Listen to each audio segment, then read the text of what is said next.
বিএনপির স্থায়ী কমিটির সদস্য ডক্টর আব্দুল মঈন খান বলেছেন, রাজনৈতিক দলগুলোর সচেতন সিদ্ধান্তের মাধ্যমে নির্বাচনে যতটা সম্ভব নারীদের অংশগ্রহণ নিশ্চিত করা যায়।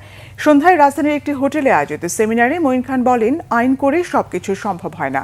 রাজনৈতিক সিদ্ধান্ত ছাড়া স্থায়ীভাবে কোনো বড় সিদ্ধান্ত বাস্তবায়ন হয় না বলেও মনে করেন তিনি। বলেন, জাতীয় ঐকমত্য কমিশনে মাসের পর মাস আলোচনায় সমস্যা সমাধান হবে না। সামাজিকভাবে পরিবর্তন, মানসিকতার পরিবর্তন না হলে মিটিং আলোচনা করে কোনো লাভ হবে না। সেমিনারে রাজনৈতিক সামাজিক বিভিন্ন সংগঠনের প্রতিনিধিরা বক্তব্য রাখেন। নারীদের অংশগ্রহণ নিশ্চিত করতে মনোনয়নের সময় দলগুলোকে এই বিষয়ে অগ্রাধিকার দিতে হবে। আমাদের সব রাজনৈতিক দলগুলোর একটা সচেতন সিদ্ধান্ত নিতে হবে। আমি এটা বিশ্বাস করি যে আমরা যত বেশি সংখ্যক নারী প্রার্থী দিতে পারি, আমার মনে হয় সেই সিদ্ধান্ত নিতে হবে। দেখুন, আইন করেও কিন্তু সমাধান হয় না। একটা আইন করা হয়েছিল, লিগ্যাল ফ্রেমওয়ার্ক অর্ডার, আমাদের যেটা বা আরপিও যেটা বলা হয়।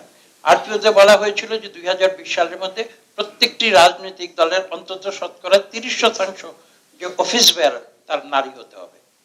কোনো রাজনৈতিক দল এটা করেনি। সরকারি দলের ছিল